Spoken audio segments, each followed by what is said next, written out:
Assalamualaikum dan salam sejahtera. Untuk kelas pagi ni, kita nak belajar tentang bab 10 iaitu kelestarian alam sekitar. Apakah yang dimaksudkan dengan kelestarian alam sekitar? Okey, perkataan yang agak baru bagi kita, kelestarian. Okey. Sebelum tu kita nak tengok eksplorasi bab ni, kita nak tengok sekejap apa yang kita nak belajar dalam bab ni. Yang pertama sekali kita nak belajar adalah ancaman alam sekitar. Apakah ancaman-ancaman kepada alam sekitar? Okey. Pemeliharaan dan pemulihan ekosistem. Yang ketiga, kita nak tengok amalan dalam melestarikan alam sekitar. Dan yang terakhir, kita nak tengok teknologi hijau. Okey. Okey, kita terus kepada tajuk kita, iaitu yang pertama kita nak tengok 10.1 ancaman alam sekitar. Okey. Sebelum tu kita nak tengok apa maksudnya kelestarian alam sekitar. Apa maksudnya kelestarian alam sekitar? Okey, kita baca sini. Kelestarian alam sekitar bermaksud keadaan alam sekitar yang kekal sama dan bertahun-tahun alam sekitar tu kekal sama, iaitu tidak mengalami masalah kekurangan ataupun penurunan sumber semula jadi. Maksudnya tak ada kekurangan. Kalau pokok tu ada 100 pokok pada zaman dulu sampai ke zaman sekarang tahun 2021 pun bilangan pokok tu masih kekal sama. Dan juga bukan saja daripada segi kuantiti, kualiti alam sekitar juga terjamin untuk satu tempoh masa yang panjang. Maksudnya alam sekitar tu tidak dicemari oleh unsur-unsur macam pencemaran, penebangan dan sebagainya lah. Itulah maksudnya kelestarian alam sekitar. Maksudnya sesuatu alam sekitar tu terjaga seperti dahulu kala. Okey. Kita tengok sini. Kita baca sikit. Yang ni saya nak awak salin dalam nota. Yang ni yang perkataan yang cikgu gariskan ni. Jadi saya tulis sini. Takut awak terlupa. Yang ini salin nota. Salin untuk nota. Okay, seterusnya kita nak tengok apa lagi? Kelestarian alam sekitar memastikan keperluan masa ini dipenuhi tanpa menjejaskan keperluan generasi akan datang. Kesejahteraan alam sekitar akan terganggu jika kelestarian diabaikan. Maksudnya kita hidup dalam keadaan yang tak aman, tak selesa apabila kelestarian ini kita abaikan. Tetapi masalah yang paling utama adalah masalah pertambahan populasi manusia. Telah menimbulkan konflik. Konflik ni macam masalah sikit lah. Konflik antara keperluan untuk memenuhi kehendak manusia dengan keperluan untuk memelihara alam sekitar.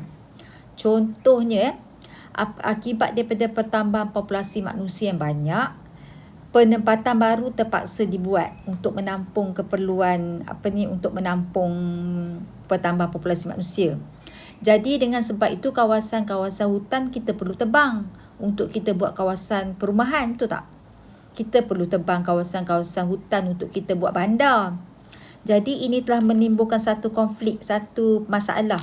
Macam mana kita nak melestarikan alam sekitar dan pada masa yang sama kita perlu buat penempatan baru disebabkan oleh pertambahan penduduk dunia yang semakin meningkat.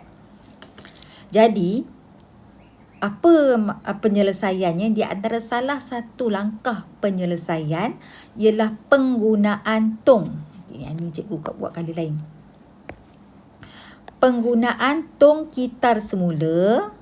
Yang ni penggunaan tong kitar semula merupakan salah satu strategi melestarikan alam sekitar. Strategi ini dapat mengurangkan penggunaan sumber yang tidak boleh diperbaharui. Kita tengok tong alam sekitar ni dia ada macam-macam color kan. Yang berwarna biru kita gunakan untuk kita letakkan bahan-bahan kertas terpakai yang kita dah tak nak.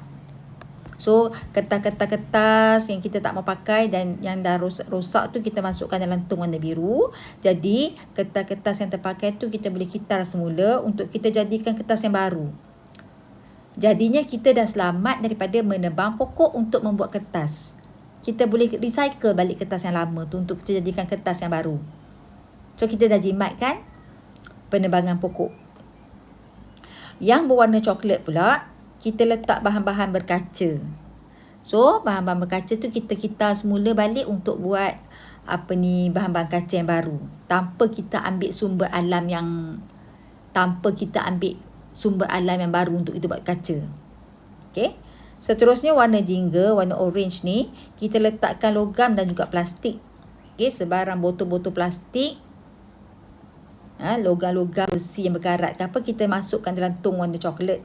Jadi kita semula, jadi kita tak perlu buat aktiviti perlombongan lagi untuk kita nak lombong mineral-mineral dalam tanah. So ini adalah merupakan salah satu strategi untuk kita melestarikan alam sekitar, itu penggunaan tong kitar semula. Jelas Okey. Kita tengok yang bawah ni. Ancaman alam sekitar. Ancaman alam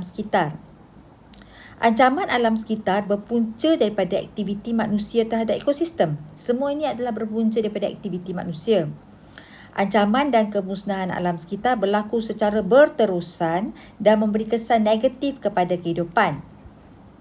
Dapatkah anda jelaskan ancaman-ancaman alam sekitar yang ditunjukkan pada gambar rajah foto 10.1? Okay, kita tengok apa gambar rajah. Okay. Contoh ni. Ini adalah merupakan gambar foto yang pertama ni adalah merupakan ancaman kepada alam sekitar, iaitu pembakaran hutan.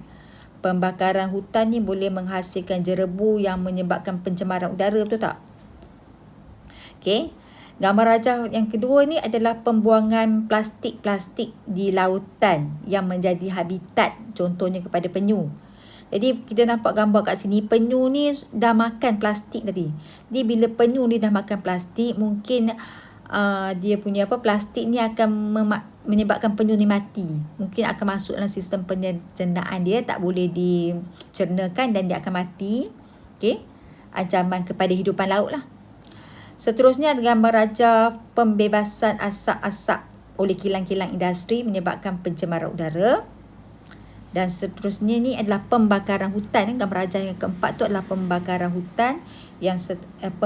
Pembakaran ke ni? Ini bukan pembakaran, ini penebangan hutan. Penebangan hutan ni boleh merosakkan ataupun menghilangkan habitat flora dan fauna. Ini adalah merupakan ancaman-ancaman kepada alam sekitar. Ya. Okey. Okay, kita tengok sini. Okay, sebelum tu saya dah buat macam ni. Okay. Cikgu nak awak salin ini sebagai nota. Salin ni sebagai nota. Okay, kita tengok. Ancaman alam sekitar. Ancaman alam sekitar yang pertama boleh menyebabkan perubahan iklim dan pemanasan global. Okay. Boleh menyebabkan penyahutanan dan kehilangan biodiversity.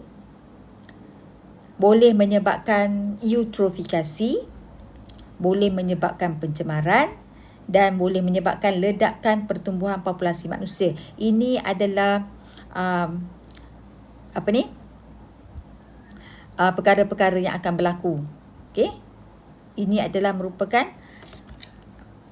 perkara-perkara yang berlaku apabila ancaman alam sekitar. Okey.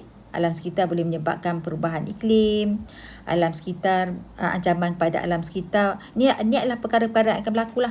Ini adalah perkara-perkara yang berlaku apabila kita tak jaga kita punya kelestarian alam sekitar. Inilah yang merupakan ancaman kepada alam sekitar. So, kita akan kupas setiap satu faktor-faktor tadi. Ada 1, 2, 3, 4, 5. Okay, kita akan kupaskan satu persatu nanti.